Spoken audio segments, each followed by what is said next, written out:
Greetings, Cap fans, and welcome to another episode of the Captain America Comic Book Fans Podcast. This is episode 31, and I'm your host, Rick Verbanis. And as always, I am joined by my co-host, Bob Lucius. Bob, hey there. Hey! I'll tell Rick. Tonight is the night, man. I've been so looking forward to reviewing this particular miniseries. This is right up there with one of my favorites. So I am. I got my comfy clothes on. I got a nice little beverage, and I'm ready to hit this. Let's hit it. All right. Yeah, we're gonna be reviewing Man Out of Time, a 5-issue miniseries written by Mark Waid back in 2010, 2011.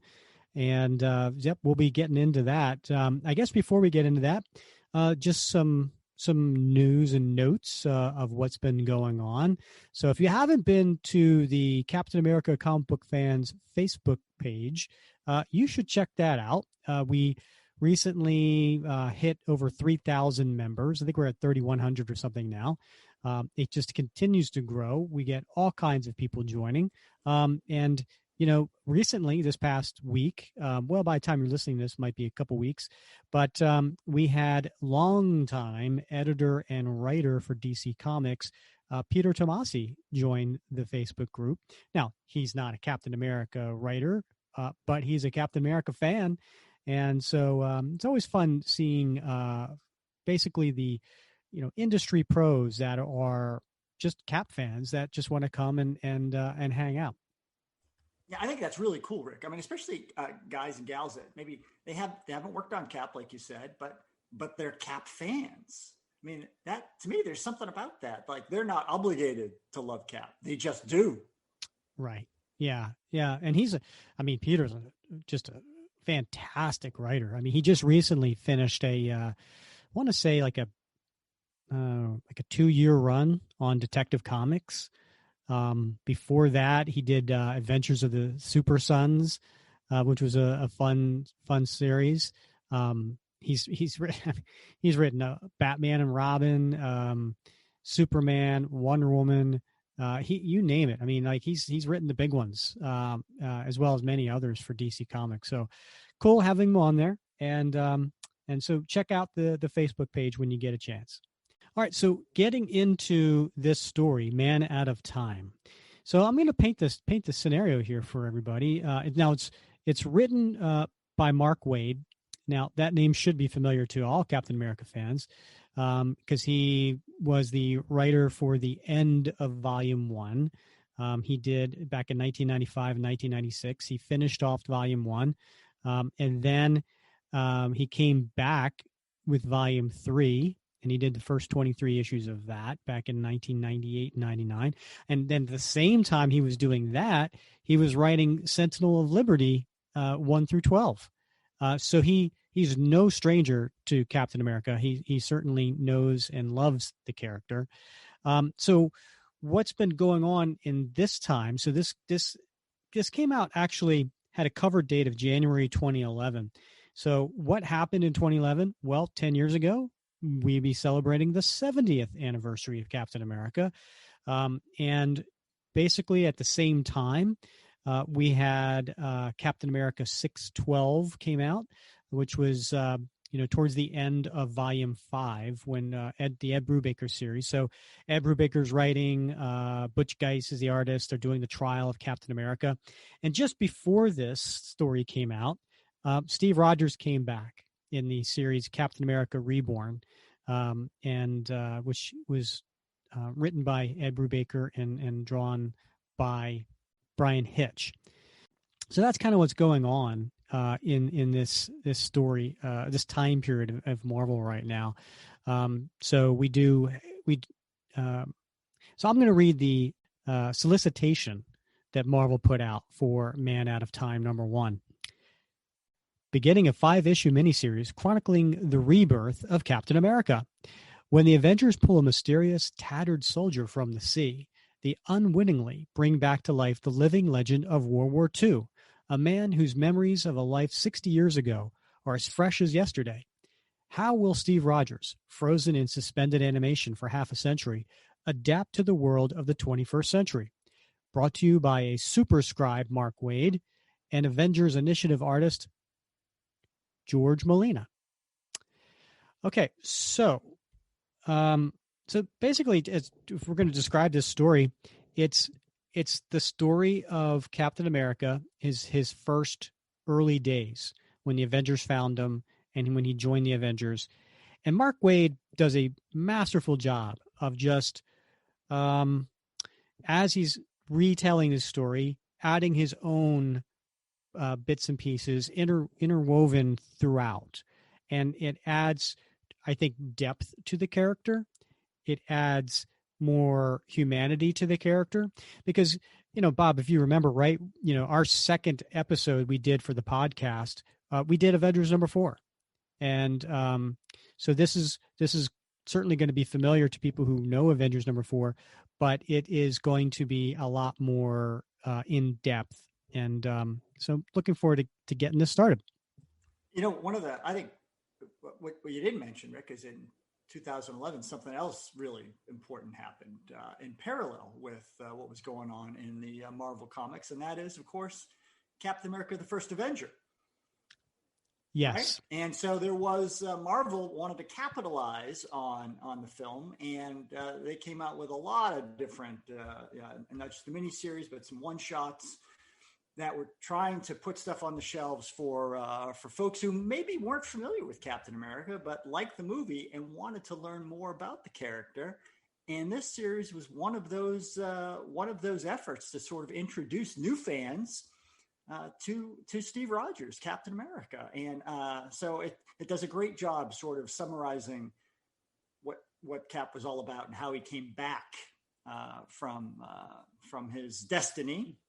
And so from that perspective, I think it did. I love this book. I love this series. I think it brought a lot of new fans into to the Cap world. Yeah, that's a great point, Bob. And as by this time I had sold my comic book store, but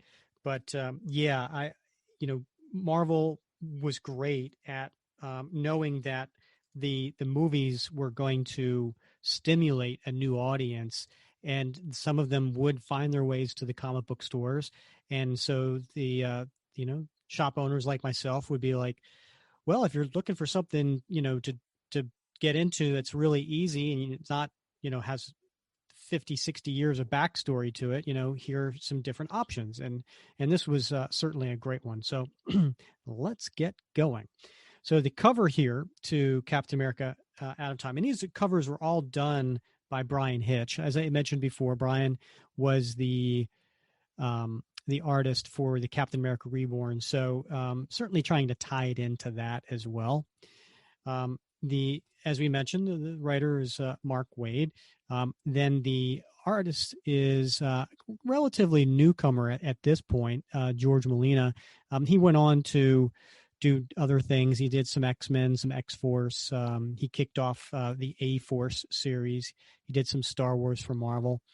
And then the inker, Carl Kessel, longtime inker, colorist Frank D'Amata. Now, that name should sound familiar, too. Frank D'Amato was a longtime colorist for Captain America when he was for the Ed Brubaker series.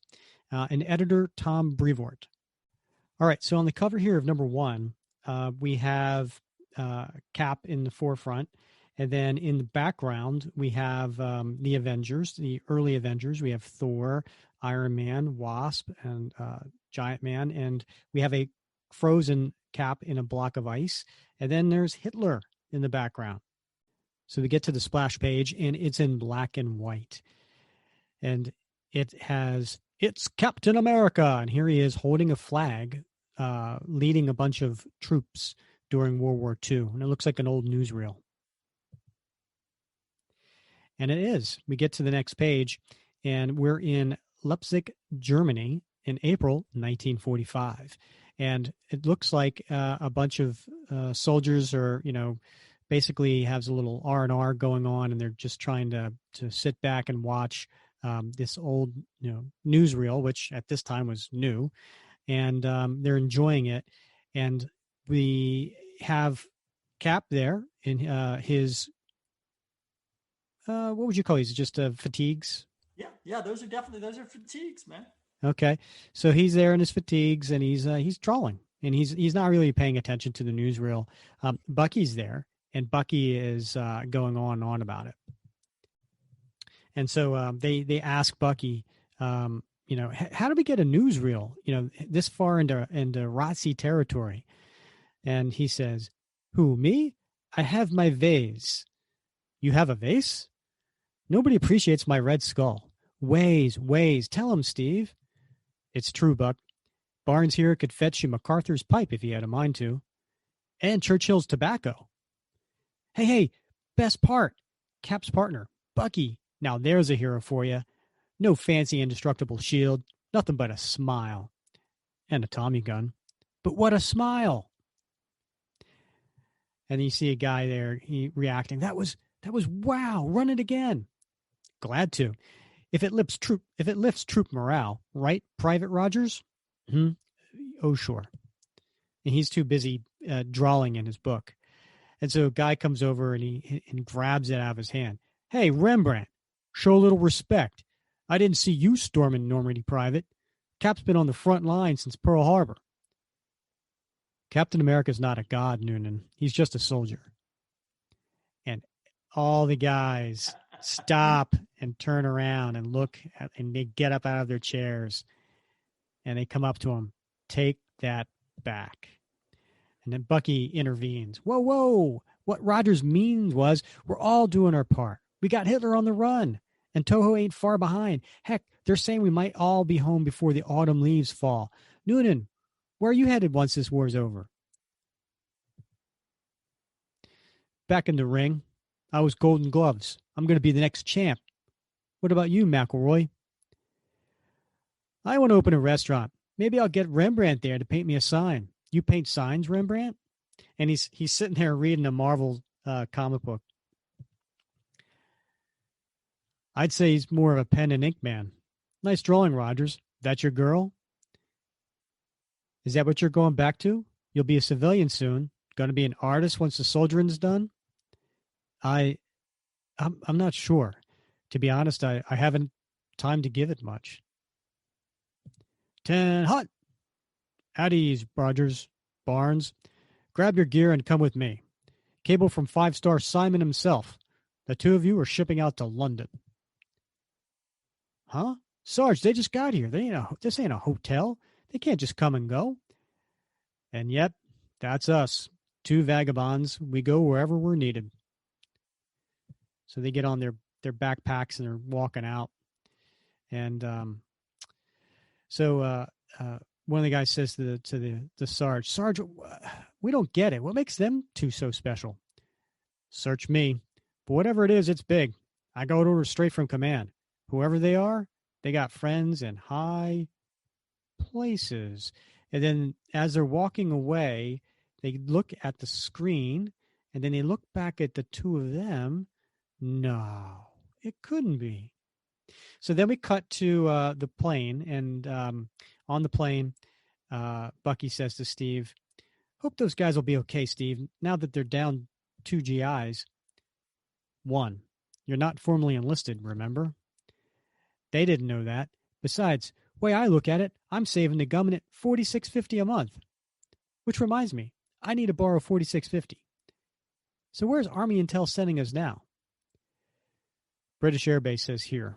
Something about guarding some sort of experimental plane from Nazi spies. Probably more undercover work then. Criminy Pete, this war really is slowing down, isn't it? Really nice sketch of Peggy, by the way. You got to tell me how to sling a pencil one of these days. That what you want after service, to be an art student? Nah, I was thinking more along the lines of pitching for the Dodgers. Maybe being a movie star. Well, that's sensible. Okay, seriously? I was thinking about maybe forest ranger. Since when? It's just redwood forests, Gulf Stream waters, all the rest of that song. It's supposed to be gorgeous, right? I never went 3 miles outside of Brooklyn until I shipped out. You're the traveler. I'm surprised you didn't see any of that growing up. Price of being an army brat. Got dragged far and wide, but all I ever got to look at was barracks and more barracks. Maybe you're right. Could be a dull life, but the first thing I'm going to do once I get back home, the very first thing, I want to visit the Grand Canyon. Timeless wonder, my pappy used to say. Puts everything in perspective. I tell you, I dream of the Grand Canyon. What about you, Rembrandt? You ought to start making plans. If my country wants me to keep serving, I'll serve. But they might not. Seriously, what purpose does Captain America serve outside of combat? I wouldn't be surprised if they took the suit and shield and sent me home with every other soldier. Ha! What's so funny? You're regular Jack Benny. Come on, the Army's not about to muster you out. You're a walking, talking photo opportunity. Here's my prediction. Sure, they may retire the suit, but they're going to plaster you everywhere. Steve Rogers is going to be the living symbol of American can-do spirit. There's nobody else like you in the world, Steve. You're the strongest and the toughest man alive. You're going to be out in front of everything. They're going to have you be the first man to break the sound barrier, first man to climb Mount Everest. Heck, you're going to be the first man on the moon. You think? So they land, and then up comes a Jeep. That's my 2 cents. So I ask you back, is that what you want? I'll do whatever needs doing. That's not an answer. My brother, you've been running a mile a minute since they shot you up with the super soldier serum. There's not an American alive who doesn't owe you, and me, 1,000 times over. So what do you want? And they get into the Jeep. And Steve looks a little, I don't know, just flummoxed. He doesn't, he's like, honestly, I just want to go to sleep. So they, Bucky then looks down at the file that Steve's been looking at this whole time on the plane. Fine. Tell me more about this plane. It's a remote control bomber drone with enough range to get from London to Japan, or, God forbid, if the Nazis were to steal it, all the way to Washington from Germany. It's right headed for Deutschland, all right. We're too late. We'll have to radio Allied command, and they're on a motorcycle chasing the drone as it's going down the runway in the mountaintop. And tell them what? Tracking's disabled. They'll never follow it. The Nazis get it. The whole eastern seaboard becomes target practice. We got to turn it around. If you stop driving like my grandma, we can catch it. And so on the back of Steve's shoulders, basically, he climbs up and he jumps onto the drone plane. Bucky, there's no time. Details. We got this. Jump. Bucky, no. And he lands on the wing of the plane, and Steve happens to get on too, just as the motorcycle goes off the edge and the drone plane takes. He says, can't get a grip. Oh, hell. I think I set something off. Bucky, drop away. And Steve's falling. Cap, I see a fuse. Oh, God, Cap, it's booby trap. And there's an explosion. And you see Steve, as he's falling, he sees the explosion, and you just see it from his point of view with his hand reaching up to the sky. It's a very dramatic pose that then transposes his arm stretched up, and now he's looking up, and he sees the Avengers. He sees Thor and Iron Man and Giant Man and Wasp. And he sits up, and he yells, Bucky, where am I? Who are you people? And it looks like the coloring is a little off here. So it looks like they did the coloring almost like a shaded kind of almost a black and white muted coloring around. And he's just hearing bits and pieces as his hearing's coming back. And answer me, he says. And they're trying to hold him down. And then they recognize that it's Captain America. And Iron Man says, I think it's really him. Wasp says, "Told you." So then this starts kind of an inner monologue that's being done as a report. So it looks like, and the font is done in a typeset, and it's we're going to see this throughout the miniseries here, but it says, from Captain America to General Simon, Army Intelligence, Protocol, Recon Report. And it says, the robot claims I'm on a submarine.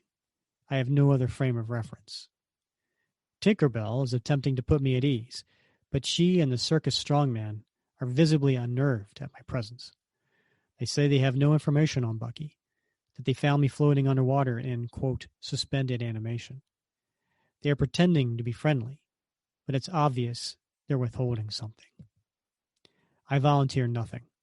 The robot and the giant don't think I can hear them whispering about, quote, DNA profiling and tissue testing, and the strongman muttering like a foghorn. They don't realize I'm under orders. I am never to surrender blood samples without presidential authorization. When the giant says we've docked in New York, I ask how long I've been asleep. In a pensive voice, Tinkerbell says, it's later than you think. She asks with seeming concern that I stay behind for a moment while they prepare the crowds. She warns me not to be shocked by what I will see. She gives me her word that she and the others will guide me and ease me into a new world. And while it's against my training and my judgment, I trust. And he climbs out of the submarine. Of course, the Avengers climbed out before. And he comes up, and he's in New York Harbor, but there's nobody there. Just statue of the Avengers. And he looks around, and then he wanders out into the street, and a car comes up and honks at him, almost hits him. And he sees a helicopter flying, and he looks up. And if you watched, the first Captain America movie, and you see at the very end when he shows up in modern time, and he's in Times Square, and he's looking up, and he's seeing all the buildings and all the lights and everything and the signs. That's what he's getting right now. So then he hears a call for help. There's a young lady screaming. So of course Cap does what he's going to do, and he runs right towards the battle. And in an alley is a young girl being looks like accosted by a couple of guys here, and one's holding her, one's hitting her, another one's watching, and she's like, "Help! Somebody help!" And Cap throws his shield, and one of the guys pulls a gun and says, "Who the hell are you?" Another guy pulls a gun, and Cap reacts, and he's like, "Guns? How old are you kids?" And they start firing. Well, guess it doesn't matter. And he comes and he kicks him and hits him and takes him out. He says, "It's okay. Give me your hand," to the young lady who's now on the ground. She's like, No, don't hurt me. Wherever you are, get back. Don't touch me. You're safe now. Just take my hand. And she reaches into her jacket. She pulls out a gun and she shoots him right in the gut. And then she runs away. And it looks like she was a drug dealer. It looks like she's got some packages. And Cap, who's in the alleyway, comes out into the sidewalk and falls down, clutching his side. To be continued. All right, that's issue 1. Nice, so far it's nice little intertwining of Avengers 4. Rick, price of admission, worth it for those 2 full page splash pages with Cap's hand reaching up toward Bucky as the experimental drone explodes, and then that next page where his arm is still extended and he's reaching for the Avengers, as he wakes up. Those 2 pages right there, man, that was worth the price of the comic. Yeah. I would love to talk to Mark Waid, for many reasons, but I'm pretty sure that's something he wrote into that story, right? Yeah, really well done. So here we are, Captain America, Man at a Time, number 2 on the cover. And all of these covers have kind of a motif going here, right? There's a black border at the top and the bottom with the lettering. And then in the middle on the right-hand side, typically we have Captain America in the forefront. And then there's an image in the background. And in this image for number 2 is you get to see different eras of the military planes. All right. Credits are the same here. So we have Mark Waid, Jorge Molina, Carl Kessel, Frank D'Amata, and Tom Brevoort. So it looks like we're back in World War II. It's black and white. Everybody's got, it looks like a period, during that time with the way they're dressed and the way they're talking. You're in a little hospital ward, it looks like, and it looks like the kind, over in a battlefield area, as far as a makeshift, and you have nurses and doctors helping fallen soldiers, and they're talking about shell shock and malaria, and it was a bouncing Betty, give me some morphine, and so that's what Cap's seeing and hearing, and then he kind of comes to. And there's a doctor talking to him and saying, really ought to not be on your feet, son. I told you want to see this one, Dr. Dysart. I'm stunned he can even stand up, but look how out of it he is. Son, if you can hear me, wake up. And now everything's back in color. He's been bandaged. He said, is this a hospital? I don't remember coming here. You staggered in off the street, delirious with a gunshot wound to your abdomen, asking if we'd won the war. The war against what? Drugs? The Axis. Axes? And then there's a woman who comes up and she's looking. She's between the angle of the bullet and that weird, I don't know, Kevlar, kind of. You were lucky it didn't do extensive damage, but you should still be knocked out. I healed pretty quickly, but thank you for your expert work, nurse. I'm a doctor. And Cap smiles. Really? And what's that supposed to mean? Nothing. That's nice to see. And it's a, I don't know, middle-aged black female. So Cap's just surprised to see her in that role. And she says, nice to what? And this older, looks like Asian doctor says, check out vacancies in the psych ward, Jen. Go. And as for you, they also tell me that the only name you gave was Captain America. Now, son, my father fought alongside Captain America in Normandy during World War II. That was over 50 years ago. And you're what, 25? So maybe we could drop the play acting? What's your real name? I'm afraid I can't divulge that, sir. Standing orders. Not even here. You understand. And he puts his shirt back down over his bandages and grabs his shield. Not really, but by here you mean an ER? No. Then what? Dysart. Dysart. Your father. He was a sergeant with the 116, 29th Division, right? How did you... Couldn't wait to get home to a gal named Minnie, as I recall. Hang on. You can't just leave. There's paperwork and payment and... All right, I'll play along. Call this number. This man will clear everything. And he hands him a business card. There's only 6 digits. Wait, President Roosevelt? Tell him I said hello. Dr. Dysart, we need you. Coming. Son, stop. What did you mean when you said even here? Where do you think you are? And he smiles. Huh. Los Angeles Dodgers? New York Mets? What are Mets? He's looking at a TV. And a guy wearing a Mets hat says, oh, a Yankees fan. Huh. And then he looks at the waiting room. And he sees, he's a little surprised by what he sees. Because it is a mixture of all kinds of people here. Well, we have white, black, Asian. We have Middle Eastern. We have all kinds. And talking all kinds of languages. And... So we get back to his report to General Simon. And he says, even the locals speak a foreign tongue. Laptop, jump the shark, texting. Just some of the terms I've overheard in the last 3 minutes. So he gets out a quarter, puts it in a payphone. He says, I don't have any more luck telephoning military command than I do finding the EL. How does a human mind come up with a world like this? Whenever I feel like I'm getting my bearings, and he's just walking by on the streets of New York, just taking everything in, something knocks me sideways again. And he looks, and in black and white, there's Buck. Bucky's running right to Cap, just like he looked back with his fatigues. He says, yeah, you, don't move. And Cap smiles. He's like, Bucky, it's good to see you, partner. I was worried about you. Okay, I want to say right off that one of us is very confused. And now we're back in color. I've been looking all over Manhattan for you. And then now from Cap's point of view, it's still Bucky.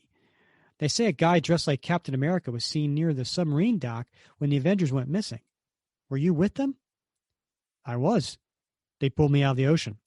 Said I've been frozen for what seemed to be decades. I'm not dressed like Captain America. I am him. Sure you are. Do you know how ridiculous that sounds? Oh, do I ever. Say, is there a place around here to grab a cup of coffee? What, are you kidding? This is Midtown. Throw a stick. Listen, whoever you think you are, I need your help and I need it now. My name is Rick Jones. Uh-huh. Dude, don't cop a tone. I'm a friend of the Avengers. If you know something about their disappearance, you got to clue me in. And he goes into a coffee place. I'll have a cup of Joe and a hamburger sandwich. Just order off the menu, Winghead. Are those the prices? And Rick comes up to him. Is any of this registering? Get it? The Avengers are in trouble. Could you please help me save them? Is that what you'd like? Hello? Why aren't you taking any of this seriously? And he smiles and looks at him. Because it's not real. I'm dreaming all of this. And then he sips his coffee. And Rick Jones, he's had enough, right? And by the way, if you're not sure who Rick Jones is, Rick Jones was back in the late 60s, early to mid 70s, was a kind of a mainstay in the Marvel Universe. You could say a groupie. He was the guy that ran out into a field that Bruce Banner had to go and save, which ended up causing him to become the Incredible Hulk. He was, for a short period of time, the new Bucky for Captain America back when Jim Steranko was doing the art. He was helping out the Avengers for some time. Then he got involved with Captain Marvel. So he's been around. So he's an important character in this time period. So he's frustrated, and he says, "Screw this! I didn't need some Stars and Stripes mental patient getting in my way. I got work to do. Send me a T-shirt from whatever role-play fantasy camp you escaped from, you freak." So Cap just smiles and grabs his shield. And Rick says, and give my regards to Abraham Lincoln and George Washington. And then before he could finish Washington, Cap gets his shield, tosses it. It ricochets out into the street, off of a bus, off of a meter, off the wall. Cap jumps out, grabs it midair, and does a nice little Marvel Universe landing, with his that you typically see. But he did pull a stitch, it seems, in his side. Ouch. What exactly do you think happened to the Avengers? Any guesses? And Rick and the whole crowd's just looking at him in awe, including Rick. Huh? Oh, right. No one saw for sure. They were posing for photos. They said it's something big and unexpected they wanted to show everybody. Then there was a big flash of blinding light, and when it settled down, they were gone. But they left behind what they were talking about, these weird statues. I saw them, and I think those statues are your friends. Yeah, I floated that theory to the NYPD, but they didn't believe me. Why would you? Why not? It makes as much sense as anything right now. We'll need as many photos of the dock as we can gather. That's our start. So they get on a motorcycle and drive away. Figures, only guy on my side is a delusional acrobat. Do you have a gun? What? No, why? I was wondering if every kid carried them here. I ran into 2 younger than you armed. Actually 3, counting the little girl who shot me. You were shot? Tell me, Cap, do you often get shot in your dreams? Nightmares. And this really feels like a nightmare to you? And they're driving on the motorcycle to get to an apartment. And Cap says, "Is this your apartment?" Cousins. Normally I knock around the Southwest, but he lets me use it when he's gone. We need his computer. How is math going to help us right now? Fine, I'll play along and you're welcome. We Earthlings call this a search engine. I'll pull in every bit of data on the disappearance if I type in Avengers and yesterday's date, like so. See? Images. All inside your computer? Why are there so many? Because I'm also hacking into all the surveillance cameras on the block. Surveillance? Is that a classified area? It's just a block, dude. But that's the future for you. Safety first, privacy second. What are we looking for? There. Unless that's some sort of modern camera. Nope, good eye. And there's a figure with a hat and scarf and goggles and a trench coat firing this looks like some sort of ray gun. Can we put out an APB on that man? I don't know what that is, but we can ask if anyone's seen him. All right. We'll need a negative for that photo and a darkroom to make copies for the authorities. Then we'll have to canvass the surrounding streets on foot. Or we could do this. And he clicks the keyboard. There. I uploaded the pic to a slew of message boards, plus Iron Man's boss helped me set up a website that gets a jillion hits. If anyone spotted someone that weird looking, we'll get word fast via electronic mail. You ever dream that? That's pretty incredible. Welcome to the cusp of the 21st century, Cap. We could put a library on a metal disc. We could put birth control in a pill. Heck, we might even be smart enough to throw a caveman from an iceberg. You think? Let's check the news while we wait. And then there looks to be who's that on the TV there? I'm guessing that's Will Smith. Looks like Will Smith, the biggest movie star in the world today.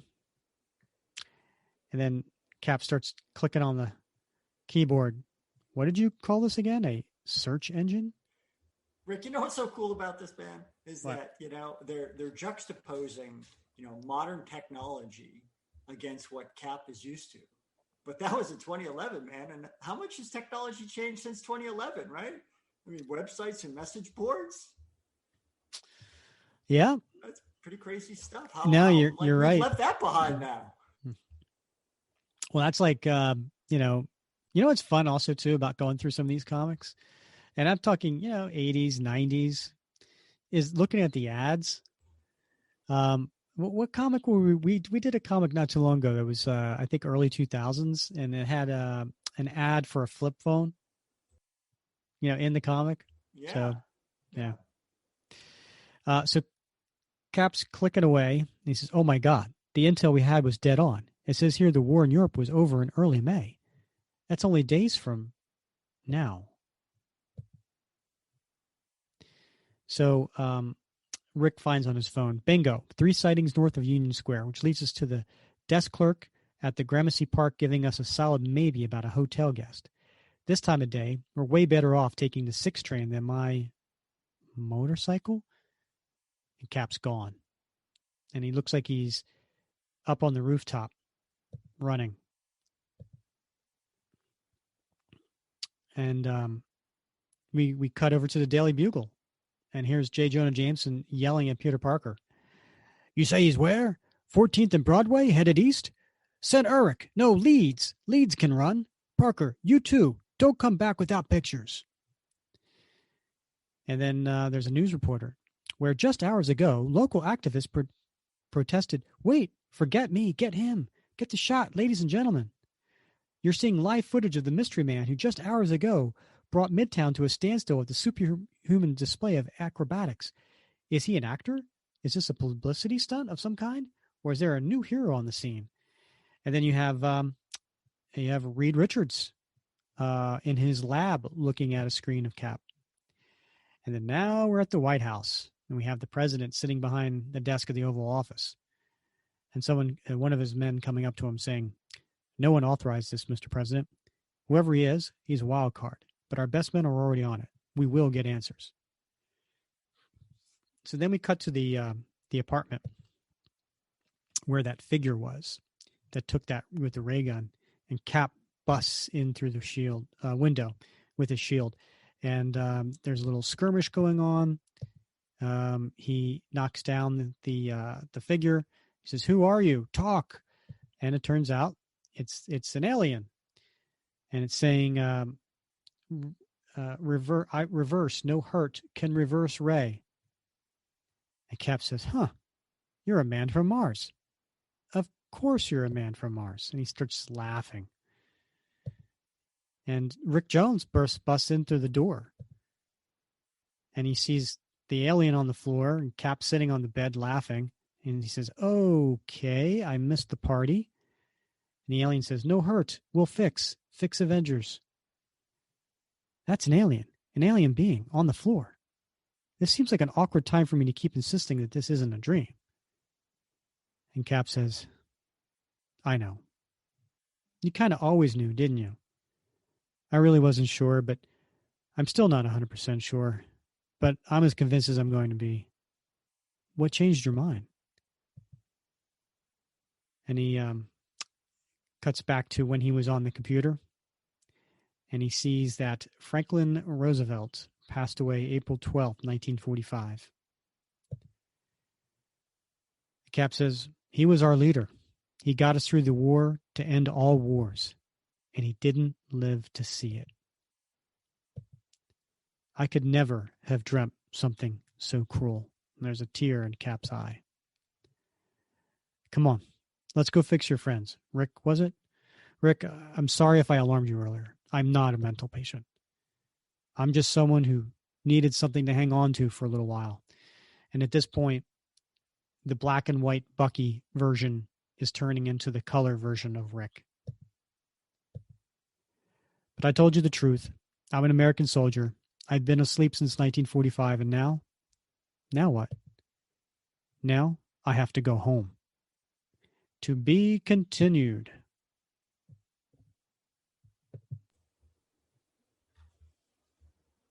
Now, Rick, I went back and I read some reviews for when this series came out in 2011. And, it was sort of a mixed bag. A lot of folks really loved this. They loved the art. But some folks complained that they really didn't like George Molina's pencils here. And, of course, with Kessel's inks and DiMarta's colors, because of that sort of transition, the black and the white, the muted backgrounds with Cap and color. But I mean, I think that was just a brilliant sort of visualization for what Cap was going through. And maybe a lot of folks didn't get that. Yeah, probably. I mean, I'm not going to lie. I think Molina does a decent job. I mean, he'd probably be the first to tell you he's no John Byrne or George Perez or anything like that. But I think he does a decent job here. Yeah, but I mean, just the sort of the aesthetic of this psychological sort of break that Cap is right on the verge of between, is this real? Is this a nightmare? Is this a dream? And that transition from black and white Bucky to color Rick in that one panel, I think sort of makes that he snaps back to realizing that this is reality. I think that's just beautiful. Yeah. Yeah. It's nice to look at. And there were a few changes, between the original story. I mean, obviously there's a lot more detail in this one, right? And we're seeing it from a kind of a more mature response, of how Steve is dealing, with this huge transition that he's going through. So it's interesting to see that. But now with the end of issue 2, we get the fact that Steve's like, I need to go home, and home is 1945. So let's get to that. So on cover 3, we have Cap, in an action pose, but in the background we have faces of all the presidents. So going from Roosevelt to at the present time, this was Obama, and all the presidents in between. So a nice little looks like history lesson, if you will. The credits for this is the same. The only thing is the inking, Carl Kessel is joined by Scott Hanna. And if you are in our Captain America comic book fans Facebook group, you would know Scott Hanna is a member of that group as well. He's also a Cap fan. And we open up to a really cool splash because it's a Iron Man helmet, and it's the old school with the ones back from early Avengers, and in reflection of it, you see Steve, and it looks like a very sinister looking Iron Man, and it says, "You're not going anywhere." I shouldn't have said anything. You asked if we conquered time travel. You caught me by surprise. I should have not have mentioned Dr. Richards. Disregard that. And so Cap is on a table in a lab, Iron Man's lab. He says, "You act like I'm out to trick you. Have I not proven myself to you people yet?" And then we get back into the report that he's given to General Simon. The one I thought was a robot is named Iron Man. Once I rescued him and the others, he insisted I submit to a physical examination. I went along not because he's clearly used to getting his way. I complied because, now that I've come to accept that I'm not trapped in a dream, I have questions I need answered. The curiously shy, sometimes giant, coordinating the test is a biochemist. And then we see Giant Man, Hank Pym. He speaks and he says, "If you mean, do we believe you're the original Captain America? My verdict is yes. I don't know who in Army intelligence Tony Stark had to lean on to unearth blood samples from 1942, but you're a match, PFC Steven Rogers. Can't quite identify what treatments were added to your system, but what I see here could certainly keep you strong enough to survive an extended period of suspended animation. And after 6 decades, you're still a perfect physical specimen. No worries there."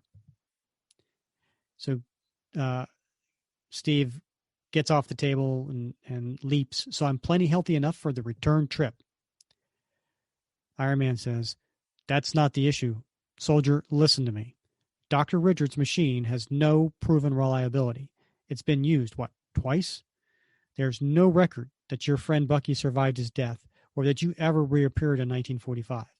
The consequences," Cap says, "are highly dramatized. This is a new science. There are all sorts of hypothetical casualty issues at stake. You cannot have Richards send you home. History says so. Let's say you're right. Let's say this is a time paradox. But our bodies were never found. That means I save Bucky and we go underground, disguise ourselves, take new identities, live the rest of our natural lives outside the history books. We'll become hobos if we have to.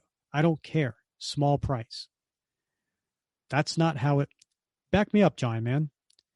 Leave me out of this. "I appreciate your concerns and all that the Avengers have done for me these past few days, but I don't take orders from you. Bucky wasn't just my partner. He was my best friend, and I will save him. You can't seriously expect me to ignore the opportunity." And he groans as he's pulling up the shield. And Hank asks him, "Arm still stiff?" "Little." "What did you call him? Hulk?" "That Hulk has an unbelievable grip." "Let's see." And he throws the shield and it ricochets. And he gets back into his hand. "I'm fine. But this isn't my home, and never will be. Bucky needs me. Richard says to meet him tomorrow morning. He'd be ready for me then. If the Avengers want to see me off, I'd like that. Just tell your boss, Stark, I said thanks for putting me up at this mansion. That alone was quite an adventure for a Brooklyn boy like me. He's a good man. Stark Industries is a name I'm going to have to remember." So Iron Man says, "You win, but you can thank Stark yourself. He's asked you to join him personally for a night on the town." So then we cut to a party scene, and there's Steve in civilian civvies, and there's Tony Stark in a suit and a bunch of ladies. Looks like cocktail waitress garb, and then there's a band playing in the background, and they have cocktails. And Tony says, "So tell me, so they tell me you're shipping out tomorrow." Pardon? Oh, right. So this is modern music, huh? Cut it, boys. He doesn't like it. On the contrary. On the contrary. It's really interesting. Head radio, you said? Other way around. Never mind. Just trust me, not everyone hosts a show like this. Tom, take 5 and bill me. How'd they get that sound? And he's grabbing an electric guitar. Tony says, oh, good Lord, you've never heard an electric guitar. Sonia, see if Clapton can swing by later. If not, Jimmy. My friend, that is common man technology.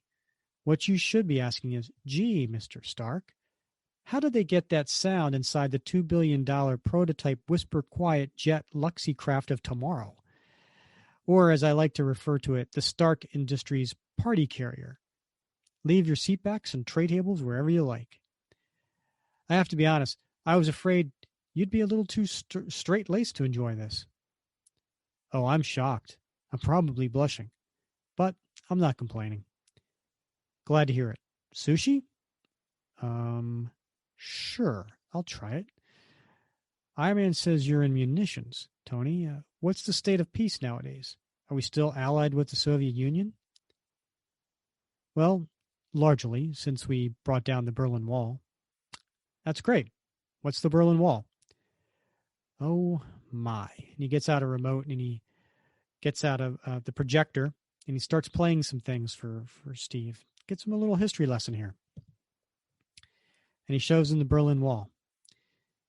And he says, short version, there is no more USSR. You're joking. Nope. Russia's a shadow of the superpower you knew today. China, India, play on the big board. And it's all about tech. God, you missed so much. Polio?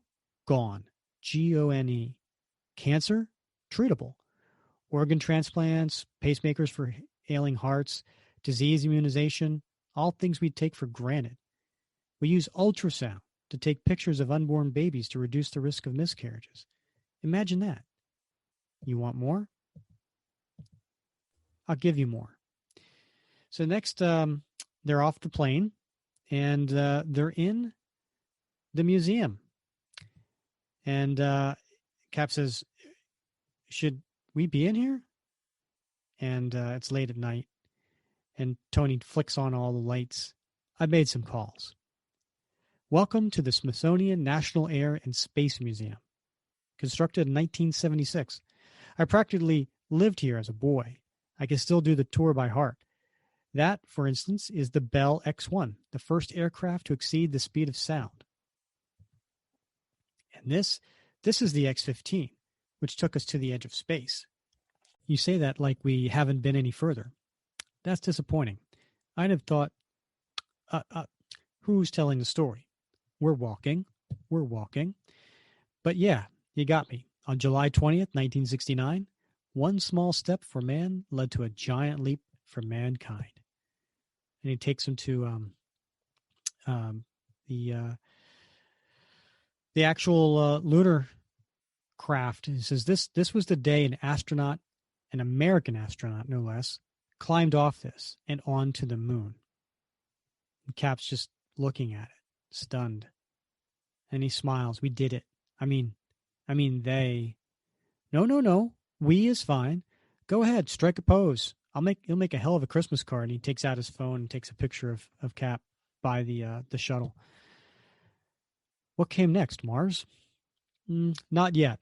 Unmanned rovers so far. But give us some time. Let us finish the International Space Station first. Yeah, you heard me. Space Station.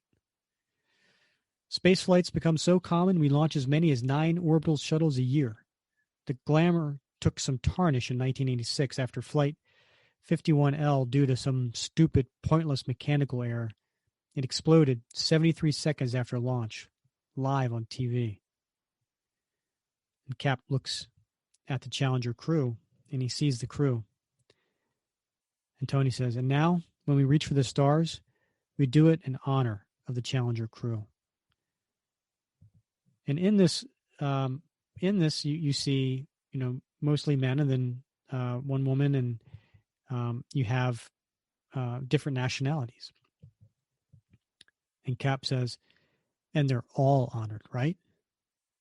I'm not sure I understand the question. I'm glad to hear that. See, what impresses me isn't the technology, Tony. Not to make light, but I've been to Atlantis. I fought alongside the Human Torch, and he was a man created in a lab. Your phones and your computers and so forth, they're definitely mad scientist gizmos, but they're not the real achievement. It's society itself, the freedom of the people, all people, regardless of their race or their gender. That's what I can't get enough of. Introduce me to the man who brought that about. And Tony puts his arm around Steve and says, glad to. So they go and they sit in a theater. And I'm not going to try to do MLK's voice any justice here. I'll just read it. And says, 1963 is not an end, but a beginning. Now is the time to lift our nation from the quicksand of racial injustice to the solid rock of brotherhood. Now is the time to make justice a reality for all of God's children. Steve says, were you there for this moment? No, but 250,000 other Americans were. They filled that mall outside to hear the greatest speech of all time. 17 minutes that changed the world. Wait until you hear about Woodstock. I hope I'm making my point. I know that together we Americans raised one hell of a century from the ashes of World War. Everything you ever wanted for this country, Steve, it's either come true or it's around the corner. I truly believe that. And the one thing we have never, ever forgotten, and then they walk into the next room, is that we couldn't have done it without you. And there's an exhibit for Cap. And Cap and Bucky are there, and Cap's punching out the Red Skull. Cap looks up at the statue of Bucky, and he sees the shields. He says, oh my God, wait, Captain America 2? There were others?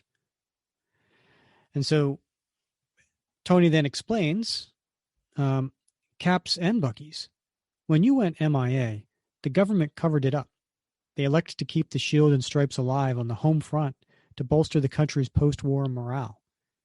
In a simpler era, it worked. But over time, there was enough curiosity in why you two weren't aging that Eisenhower, yes, he made president, that Eisenhower retired the suit.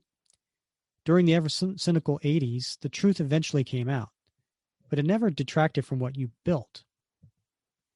Whether you were there or not, it was still you, all of this. Your heart, your spirit. This is a legend you created, the kind that shines maybe once every 100 years. I am both grateful and jealous. Well, let's go with grateful. And Cap, he's looking down,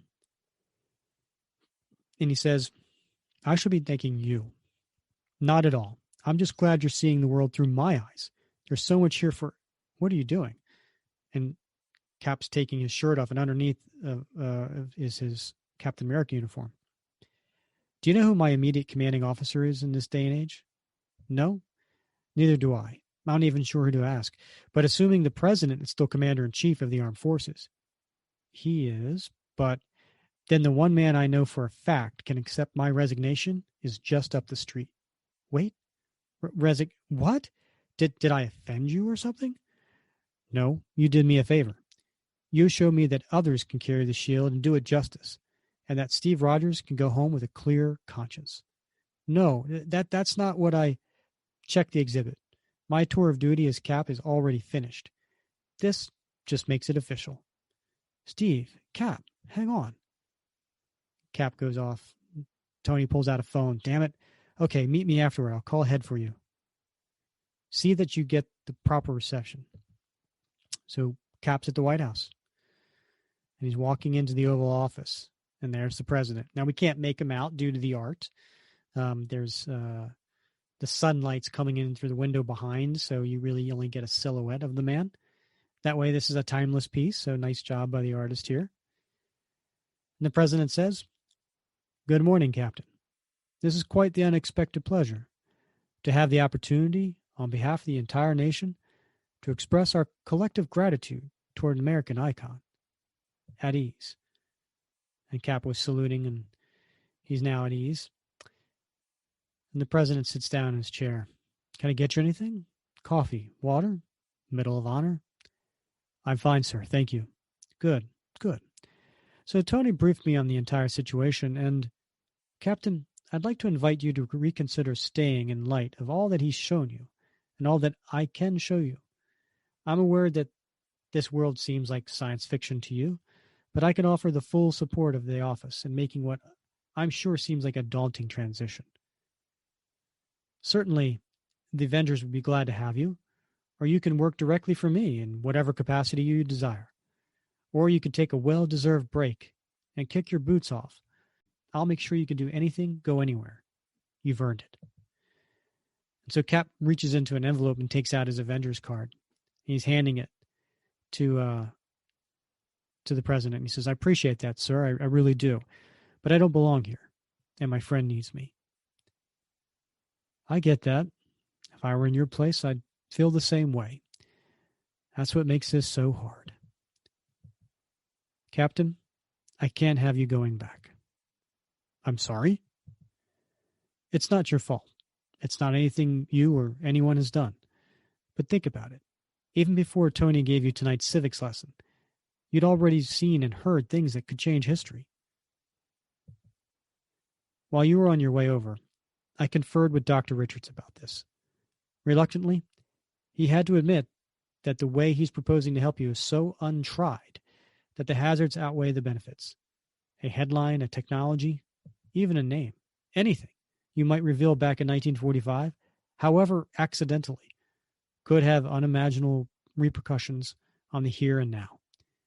It's a matter of national security. Do you understand? You know too much. Sir, please. Listen, the door isn't closed forever. There may be other chances to save Bucky. As Richards reminded me, we're dealing with time itself. The past will always exist. But right now, this science is still in its infancy. I promise you that the day I'm confident it can safely do what you're asking of it, we will send you home. But until then, I need you here, soldier. That's an order. Cap has his eyes closed, looking down.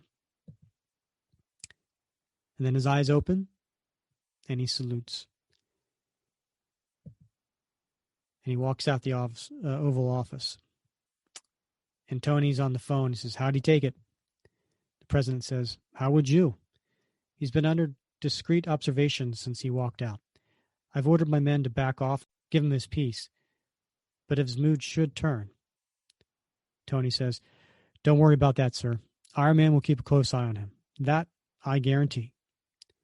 As for what happens next, I'm afraid I'm at a loss. And then Steve is over at the Lincoln Memorial, sitting there with his head in his hands, looking very depressed. To be continued. Bob, was that a good salute? That was a perfect salute, Rick.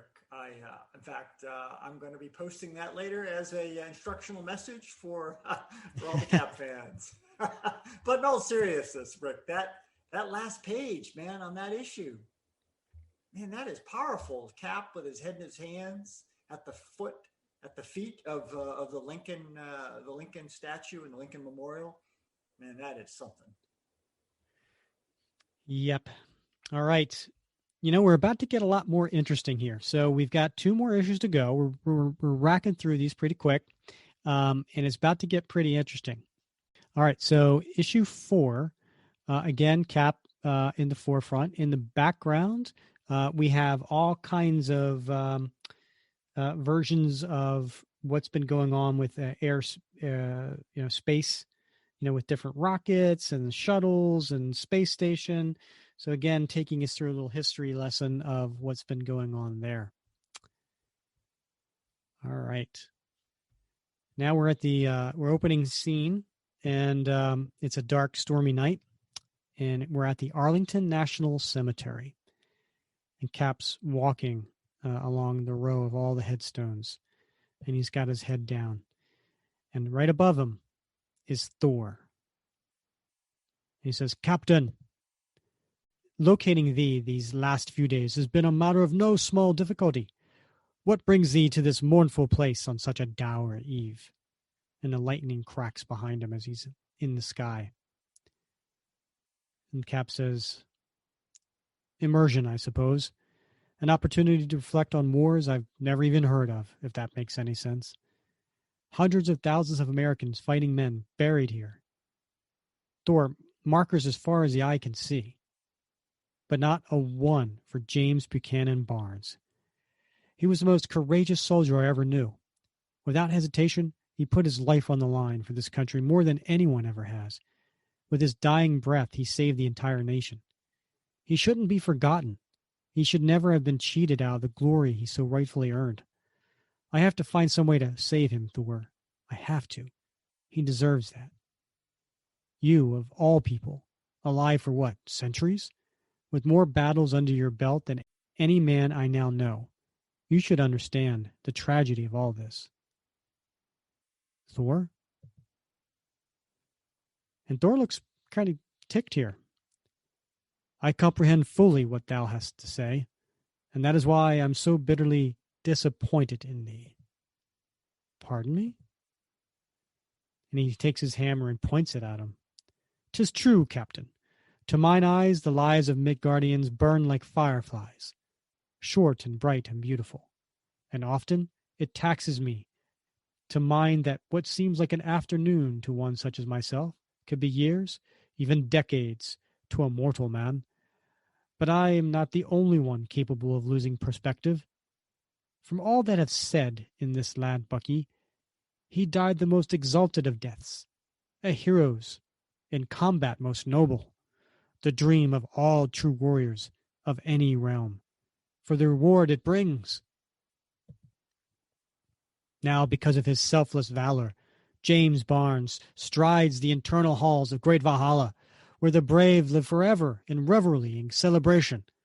Thou wouldst begrudge that of brother in arms? Thou wouldst deny him the greatest heaven imaginable in exchange for a few fleeting years of mortality? I do sympathize over thy loss, Captain, but have care not to wallow midst self-pity. 'Tis no way to honor thy friend." And he takes his hammer and flies off into the night sky with the lightning. Wow. Thor just told Cap to get off his pity train. Yeah. Yeah. He, what's interesting though is, in that image of Valhalla, we don't actually see Bucky Barnes. It's true. Yeah. And there's a good reason for that, right? Oh, it could be that Mr. Ed Brubaker decided to make sure that he was never dead. That's exactly it. And I think, that's that little detail, I think, that really makes this such a riveting speech. It's an important speech that Thor is given to Cap.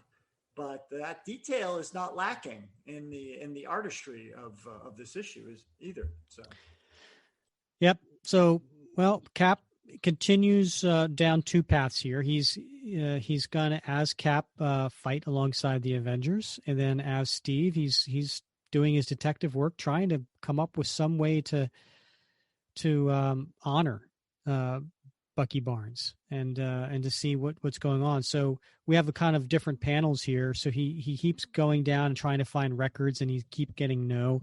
And then we see Cap with the Avengers fighting the Lava Men, which was from Avengers number 5, which was the very next issue. So again, it gives you a time stamp of where we are in this. From the Freedom of Information Act, it says, in compliance with your request for data on James B. Barnes, we regret to inform you that no record exists. So he's drawing Peggy Carter in his time off. Then the next one, he's fighting the Masters of Evil, which is from Avengers number 6. Then we've got Tony is helping out Steve with his trying to locate Peggy. There's this, he says, 3 weeks, another dead end, Steve. I even ran an auto age program of your gal for my investigators, but it was no help. This Piggy Carter of yours is off the radar. We just don't have enough to go on. Same with all the other names you gave me. Nick Fury is incommunicado. Namor is his own problem. Friends, soldiers, extended family, all gone. Except for one. So Steve shows up at this home. He says, "Hi, my name is Steve Rogers. I called about General Jacob Simon." And the woman behind the counter, "The sweetest man. Let me see if he's awake, okay?"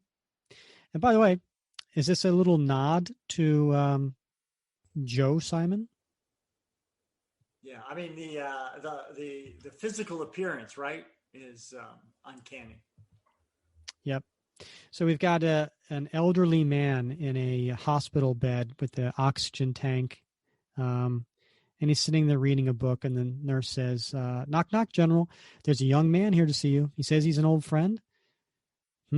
Nurse, and he's coughing. "You're the only person I know who's still alive. I think you're mistaken." And he sees Steve, and he lights up. He says, "Oh my God!" And then we get back to the report. It says the activity port. "I was able to locate the man who was my commanding officer during the war. After weeks alone in this era, I was hungry to catch up with someone familiar." So a little timestamp there. We know he's been here for weeks. And he says, "Someone my own age." "I know what you must be thinking, sir, but it's really me. Just call me Rip Van Rogers, I guess. I've been through a strange trip, sir. Stranger than that visit to the Golden Atom." And he says, "No one knew about that but the captain and I, young man." "Exactly. Well, then, I'll be damned." I told him about the suspended animation. He had an open mind. He knew how bizarre some of my adventures had been back in the day. And we started talking about all I'd missed. So they're watching a baseball game. He says, "This one's a designated hitter. All the pitchers have him." "Since when?" "Since the game went all to hell. Watch this punk. He's not even running the bases. He homers, then he just stands there and admires himself. All of them act that way nowadays. They're all multi-millionaires. And stats mean nothing because they're all juiced." "Juiced?" "They're all on drugs these days. That garbage is everywhere now. It's in the schools, it's in the streets. Can you believe that?" So then we cut to Cap is now in uniform, busting in on looks like a drug laboratory. And again, he has a report.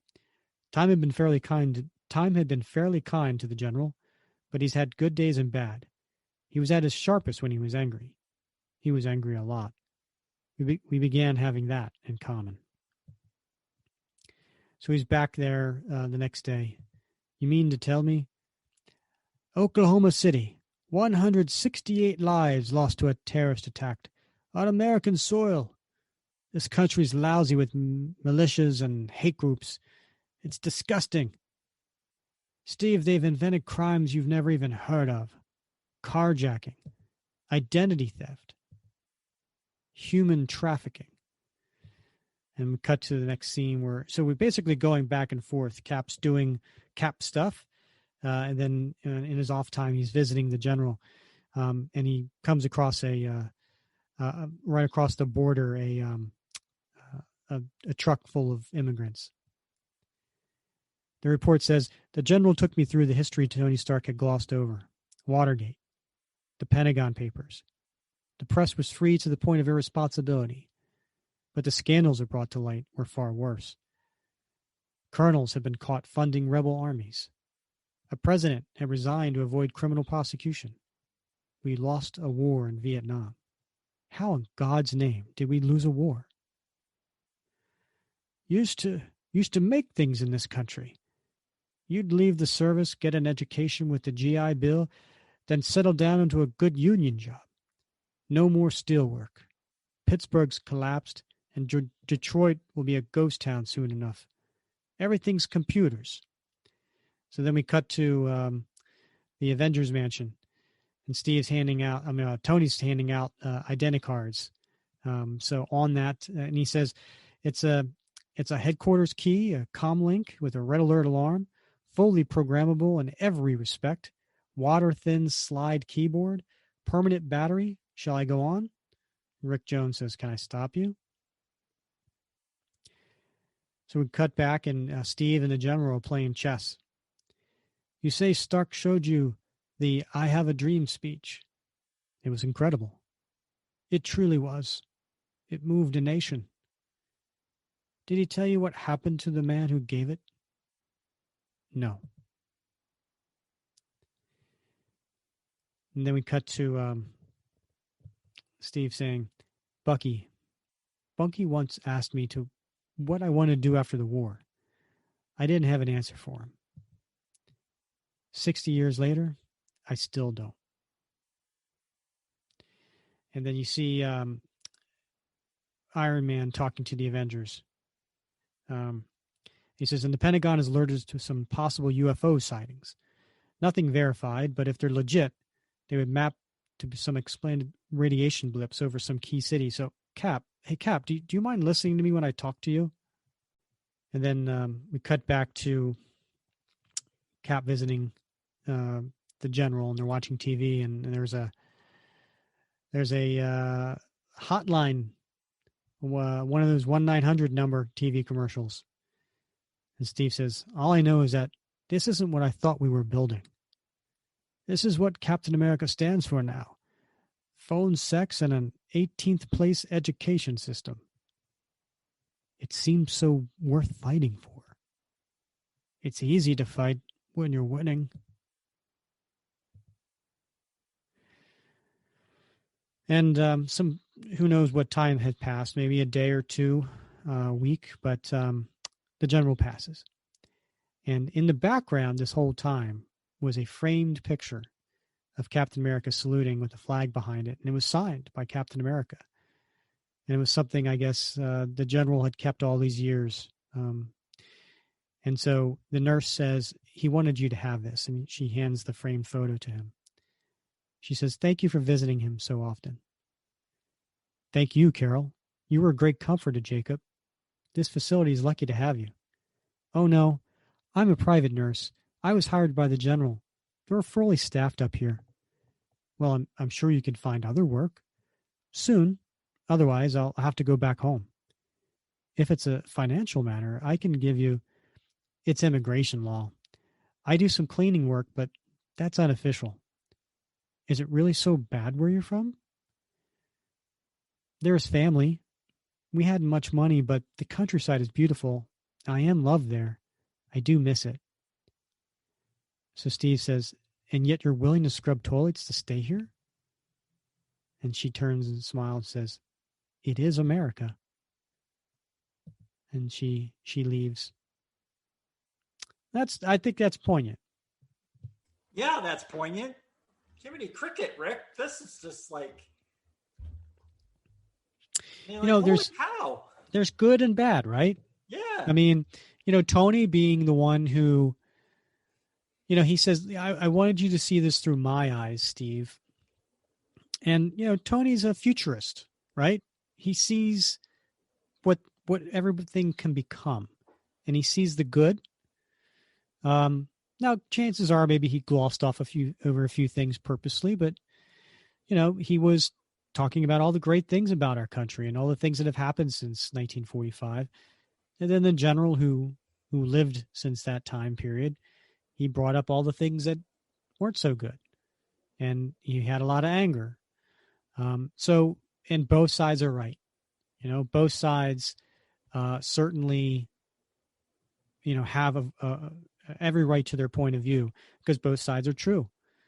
But, it takes this nurse who cared for this man so personally, who's now out of a job, and she may have to leave the country because she doesn't have work. At least, I mean, she's a house cleaner, on the side, but the immigration law being what it is. And, I think what she says there, it's America. It's why I'm doing what I'm doing. I don't know. I think that's a nice part of the story. Yeah, and I mean, it reminds Cap that, it's not, America is not what he thought it would be some 50 years hence, but the dream is still there. The dream is alive, and it's still worth fighting for. And at this point in his career, after his being brought back, he doesn't realize that yet. You know, he stands for the American dream, and I think it's not for a few years later really that really is hit home. He still feels like he's a soldier if in many ways. So then there's a crisis going on. Remember those UFOs we talked about? Well, it turns out it was Kang. So now we're at I want to say Avengers number 8 is when Kang shows up, right? Yeah, that's right. So it landed outside Washington. The military's powerless. Nothing can touch it. And there's Kang. And there's an image of him walking. And Tony says, yeah, calls himself Kang. Talks about us like we're insects. No offense, Wasp. Anyone recognize him? Thor, Giant Man? No?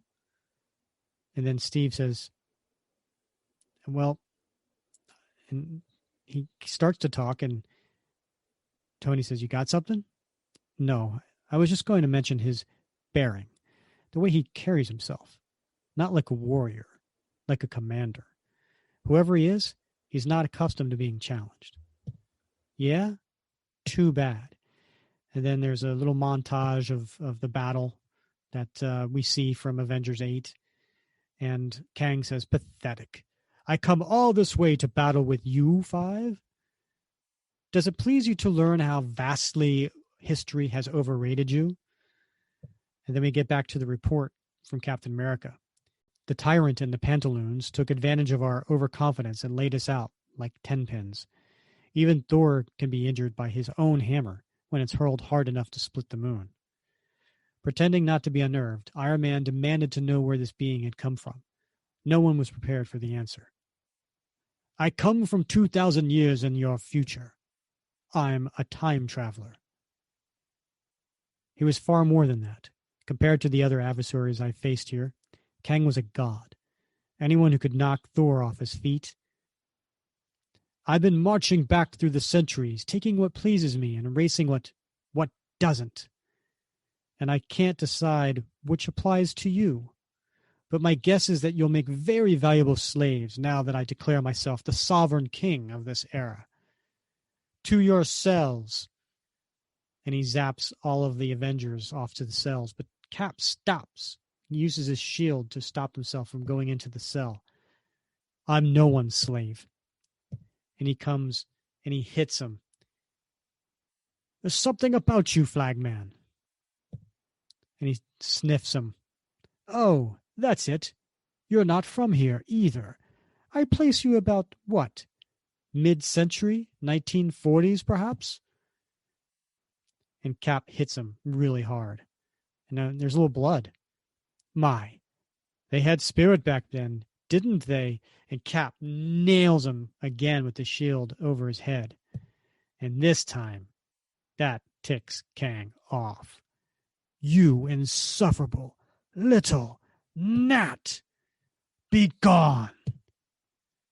And there's this white light that flashes. And the last panel here is Cap. He's back in New York, and it's victory. It's V-Day. And everybody's celebrating. The war's over. To be concluded.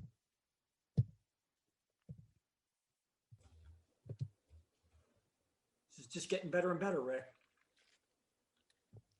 I don't remember this part in the early Avengers. No, you don't. This is, one of those, if you remember Sentinels of Liberty, and it's one of my favorite series, right? But when Mark Waid started writing the Sentinel of Liberty series, he said that it was going to be stories between the stories, right? And so many of the stories in that series are actually sandwiched. They take place sandwiched between the main stories, the main story arcs of the original runs, Volume 1 of Captain America. And so they aren't in a different, dimension or a different Earth. They're stories that we didn't hear, but they took place at the same time in parallel with what was going on. And so he's taken the same sort of tack here, right? He's gone from Avengers 4 to Avengers 8, and he's telling us what was going on while those stories were going on, but just in a lot more detail. I think that's brilliant. He is a brilliant writer. I agree 100%. And the stories between the stories has always been fun, and he's been excellent at it.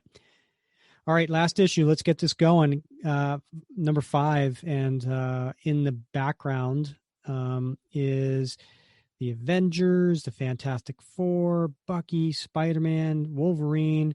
So it's Cap in modern era. All right. The credits are the same. So now we start this time where we ended the last issue in 1945. And it is shortly after we won the war. And Cap goes up to a ballpark and to get a hot dog. And the vendor, he's all smiles. 5 cents. Man, I've missed this. GI, huh? How's it feel to be back home? Pretty terrific, I bet. It's good. And basically it's Cap in a nice suit, right? With his hat. Well, at least you're out of them combat boots, right? And he goes, I guess this is how he got the suit. He goes to the tailor, and the tailor says, "Here, today, anything you want in the store, my boy, it's on the house. Least I can do." So then Steve goes to the bank, and the teller says, "All of it, Mr. Rogers, the whole account? Well, there must be $100 here. That's an awful lot of walking around money. Are you sure?" So he calls. He says, "Yes, operator. I'd like to place a person-to-person call to General Jacob Simon." "Yes, hello. Is the general?" "He's not. Do you know when?" No message." So then he goes to the ballpark, and he goes over to a section where there's not a lot of people, and there is a father and his son watching the game, and they're black, and I point that out because it's an important part of this story because they're basically in the black section, and just the two of them there, because segregated. The white people sit over in these other seats. So Cap comes, Steve, I should say, comes and sits next to him. Says, "Mind if I sit here?" And the father says, "Well, we can get up if you'd like." "Don't be ridiculous. You've got the perfect view." "How do you think we'll do today, kid?" And the little boy says, "We got to win this one. Even Stakey's hitting. Pa-pow." "You play?" "All the time." "You want to grow up to be a Dodger?" And the dad grabs the kid, and he looks, a little upset. He says, "Mister, don't fill his head with nonsense like that. We both know that there's a white man's club. Come along, Jeff. Let's find some place to sit where no one's going to tease you." I wasn't. You don't understand. There'll come a time. He likes Los Angeles, that is. So then he's back on the phone. "General Simon?" "Oh, he's not? Well, would you tell him?" "Never mind. Thanks." So he keeps trying to get through to the general. He's not having any luck. He's also trying to send out a telegram, trying to track down Peggy Carter, not having any luck there as well. I want to go back to that scene with the father and the son, right? That's something else. Technological advances are great, but what I want to see is, what I want to talk about is how things got better for people, and so now he's back in this time, and right now it's coming to light, right? And he's starting to see things. So he goes to a circus. He sees some images that remind him of the Avengers, and so he's calling General Simon. He finally gets through. He gets through to General Simon, but he doesn't say anything to him. And at this point, it's almost like he understands what he has to do. He was in the future kept saying, "I got to help my friend. I got to help my friend. I got to go back and help Bucky." But now he's in the past, and he realizes he's got to help his friends. the Avengers. So we get to current time, 21st century, and Kang is there, and he's taking over the world. And you have Rick Jones and the Wasp, and they're basically, they're on their own, where I think Iron Man and Thor and Giant Man are all still trapped. And then all of a sudden Rick gets in his pocket, his Avengers card is going off, and he's getting the alarm, and he says, my identity card, it's getting a distress signal from the Avengers mansion. But if the whole team is inside Kang's ship, who sent in an A1 priority alert? And so we have cut back to the 1945, and we have Steve sitting in a diner, and he's reading the newspaper, having a meal, and all of a sudden the guy from the first issue, who was going to pound Steve because he wasn't a big fan of Cap, he's like, Rembrandt, holy Toledo, is that you? Rembrandt Rogers? It's me, Noonan. Oh, of course. We're stationed together, and where? Leipzig?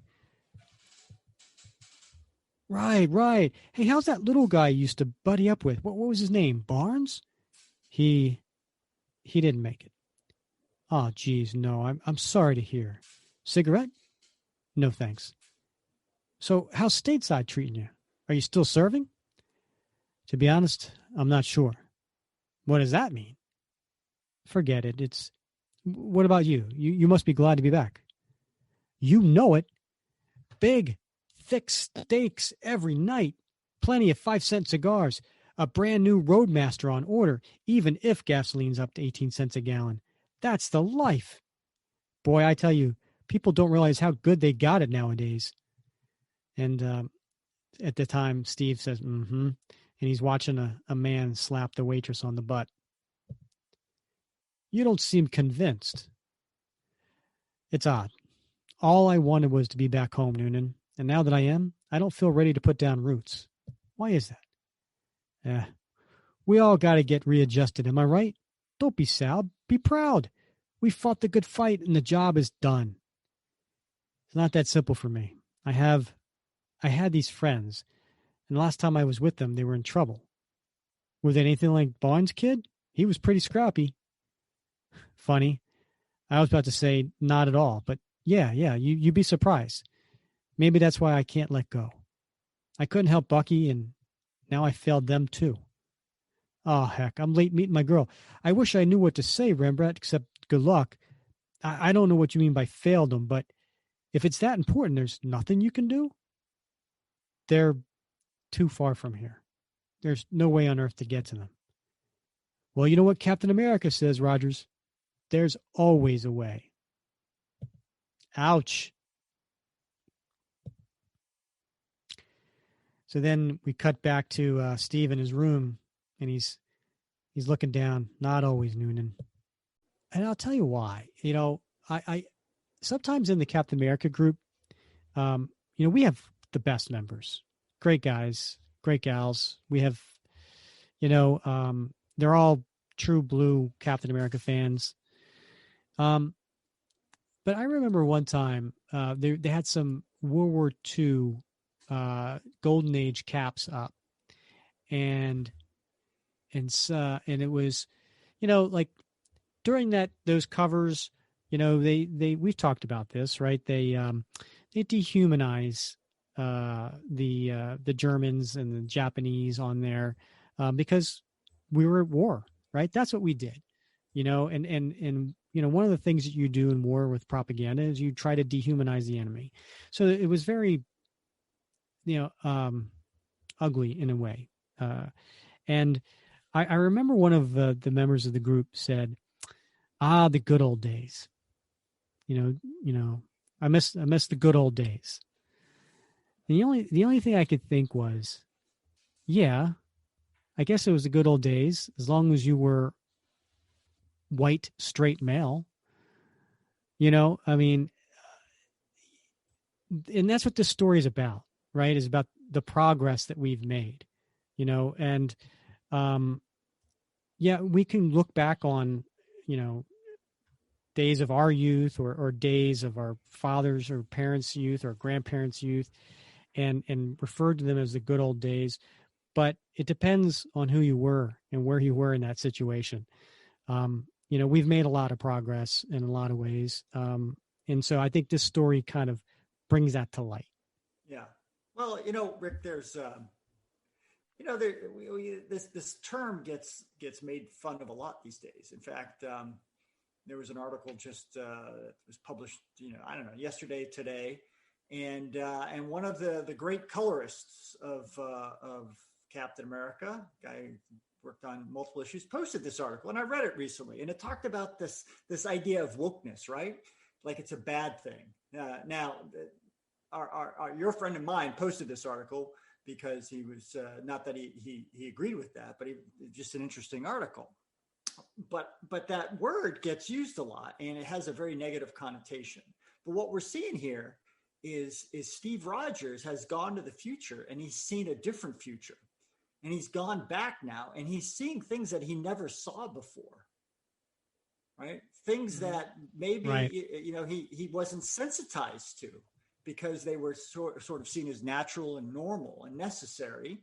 But now that he's seen a better way, a different way in the future, now he's sort of awoken to what's going on around him. And yeah, I mean, we've looked at like a lot of these Golden Age comics, right? And it wasn't just the Germans and the Japanese that were dehumanized. I mean, these weren't really progressive opinions about women or minorities either. I mean, remember the Young Allies with Washington, right? Bucky's young black friend. That character was not treated well in the Golden Age, and of course Marvel tried to retcon that and make that good, and they did a great job of that in the 70th anniversary Young Allies one shot.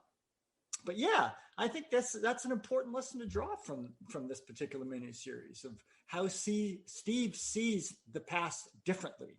And we see that in again, the coloring, right? Because now we're starting to see once again that sort of muted black and white background with Steve in color, because he's no longer in the right place for him anymore. Right. Yeah. No, that's a great point.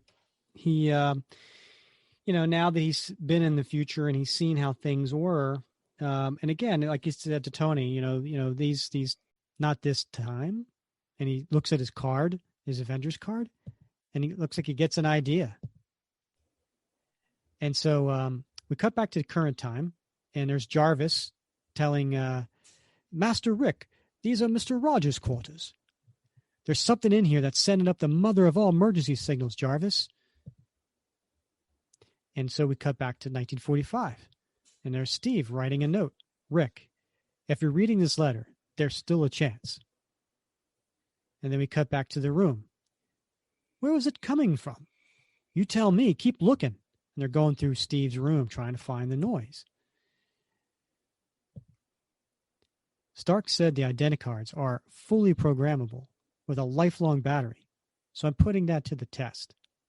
I set mine to alert you on the day Kang arrives. I need you to find this letter. And then Rick's going through and he's the closet. The sound's coming from the closet. So I'm hiding it inside the one thing I know for a fact will still be there in your time. And what he sees is you see him breaking into General Simon's headquarters, going to the Captain America photo that he has framed and hiding the card in the frame.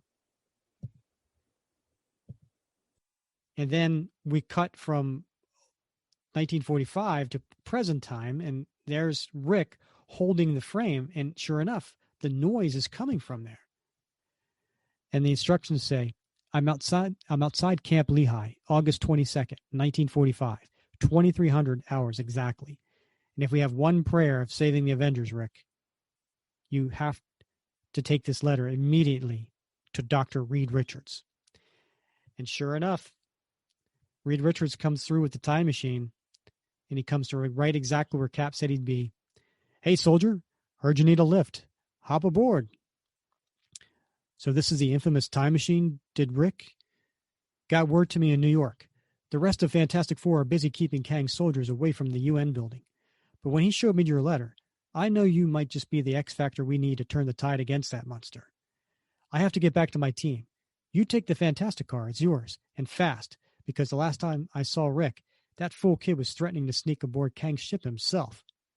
Well, this was a bright. What did I think? That there'd be somewhere saying cell block 6? Something's humming behind this panel, but which button? Allow me. And next thing you know, the Captain America shield hits the control panel where Rick was trying to get it through. Dude, you got to teach me how to throw that frisbee sometime. You already had a pretty big day now. Stand back. Because we have a war to win. And the only way we're going to do that is by fighting like soldiers. And he breaks free Iron Man and Giant Man and Thor. Any objections? No? Good. And then they all take on Kang. So we get back to his field report. The second time around, Kang never knew what hit him. Regrouped and no longer weakened by overconfidence, we came at him not as individuals, but for the first time in combat, as a tight-knit unit. After sustaining extensive damage, Kang retreated, withdrawing all his ships and troops back into the time stream. Mission accomplished. And you see Giant Man saying, "Ladies and gentlemen, why have we not already appointed this man our field commander?" Thor says, "An excellent suggestion, Giant Man. We have taken thy skills and experience too much for granted, Captain. Please accept our apologies. On one condition. Don't order me to move my star-spangled self ever again." And Iron Man salutes him. "Sir, yes, sir." That won't last. Enjoy the moment. So here we are, present day, Grand Canyon, Arizona. And Captain America was doing another report, but rather than to his commanding officer, he crosses that out. Now changes it to a personal journal. And he's standing there in his civvies overlooking the Grand Canyon. Personal journal. Maybe they were just trying to be kind, or they were caught up in the thrill of victory. As the subsequent weeks have proved, it doesn't matter. Once I started acting like a captain, I finally became part of the team. Sometimes all you can do is step into a role and be patient while it molds itself around you. Adapting to circumstance as its own skill. As General Patton once told me, to a good soldier, there is no such thing as unfamiliar territory. You either plan where you're going, or you make the terrain your own the second your boots touch the ground. And during all this, he's pitching a tent and a campfire in the Grand Canyon. Patton, of course, had the luxury of marching into the future one day at a time. But he wasn't wrong. It's tempting to want to live in the past. It's familiar. It's comfortable, as he's doing a sketch of Bucky. And then he takes the sketch and he shows it to this night sky. But it's where fossils come from. My job is to make tomorrow world better. Always has been. Once long ago, I asked Bucky what purpose Captain America served outside of combat. It was a foolish question. There'll always be something to fight for. And I'll always be a soldier. The end. Hot diggity dog, Rick. I love that series, man. I just love it. Hot diggity dog. I know a lot of, there's some, I'm not going to say a lot, but I know some folks, they don't appreciate this series because it does take some liberties with Avengers 4, right? I mean, it updates it, right? I mean, Avengers 4 took place in 1963. It came out in 1963, and this takes place 50 years after Cap is in the ice. And so it updates it for a more modern audience, but it also delves a lot deeper. And I mean, this is just such a quality series. It really is. It was good. It was a good story between the stories, as you reminded us. Really enjoyed it. My voice is now gone after a long day of work. And then doing this, I think my voice is shot. Kang did it to you. Yeah. Well, anyway, that was a great story. I certainly hope everybody enjoyed listening to it. And if you haven't gotten a chance, check it out. You can that way you'll be able to enjoy the visuals as well. So yeah, I hope someday we get a chance to talk to Mark Waid about this. That would be awesome. Yeah, that would be great. All right. Next episode, we are going to go for episode 32, which will be out next week. We're going to go back to my sweet spot. We're going to go back to the early 80s, and we're going to talk about a story that J.M. DeMatteis, Mike Zeck, John Beatty, Bob Sharon, the whole crew, the dream team for me. And this is a story. We're going to do Captain America 275 through 278. And if you don't remember what that is, that was the return of Baron Zemo. And we just finished doing Captain America 168, which was the introduction of Baron Zemo, Helmut Zemo, as the Phoenix.